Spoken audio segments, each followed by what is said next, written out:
దేశవ్యాప్తంగా వక్ఫ్ బిల్లుపై చర్చ నడుస్తోంది. ఈ బిల్లు ఆమోదం పొందుతుందా లేదా అన్నది అత్యంత ఆసక్తికరంగా మారింది.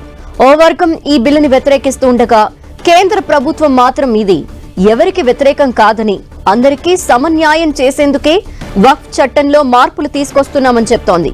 ఇప్పటికే గత ఏడాది ఈ బిల్లుని లోక్సభ ముందుకు కేంద్ర ప్రభుత్వం తీసుకొచ్చింది. దీనిపై సమగ్రంగా చర్చ జరగాలని మిగతా రాజకీయ పార్టీలు కోరటంతో చివరికి జాయింట్ పార్లమెంటరీ కమిటీకి ఈ బిల్లుని లోక్సభ నివేదించింది.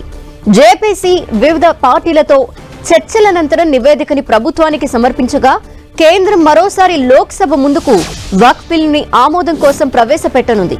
ఈ బిల్లుని ఆమోదింప చేసుకోవటం ప్రభుత్వానికి సవాల్గా మారింది. ప్రభుత్వం ప్రతిపాదించిన వక్ఫ్ చట్టంలో సవరణలని ఆమోదింప చేసుకోవటం కేంద్రంలోని ఎన్డీఏ సర్కార్కి కత్తి మీద సాములా మారింది. ఈ దశలో ఇవాళ ఈ బిల్లు పార్లమెంటు ముందుకు రాబోతోంది.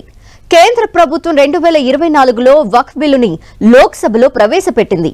పార్లమెంటరీ వ్యవహారాల మంత్రి కిరణ్ రిజిజు ఈ బిల్లుని ప్రవేశపెట్టగా ప్రతిపక్షాలు తీవ్ర నిరసనల నేపథ్యంలో జేపీసీకి పంపేందుకు ప్రభుత్వం ఓకే చెప్పింది.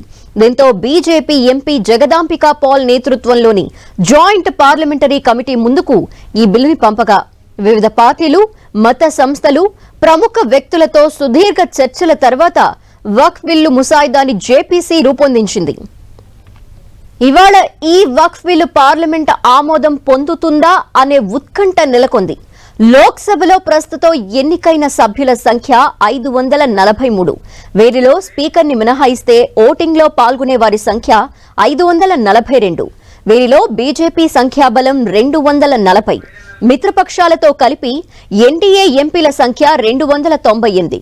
లోక్సభలో ఏదైనా బిల్లు ఆమోదించాలంటే 272 మంది సభ్యుల సాధారణ మెజారిటీ అవసరం.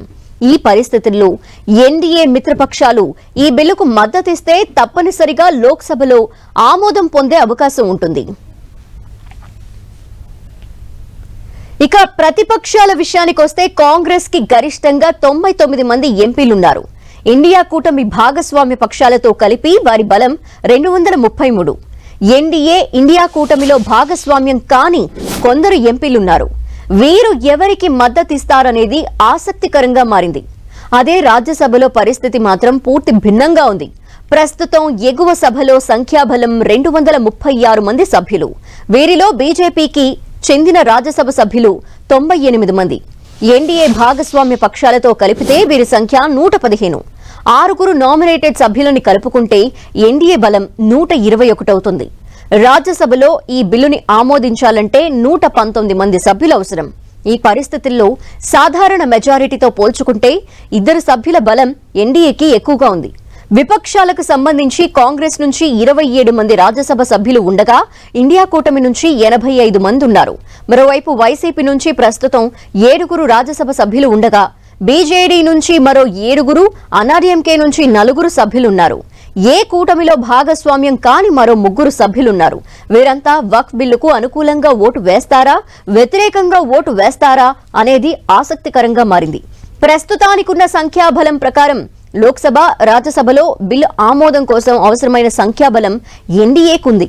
కూటమిలో అన్ని పక్షాలు బిల్లుకు మద్దతుగా నిలుస్తాయో లేదో అనేది కేంద్ర ప్రభుత్వాన్ని కలవరపెడుతోంది.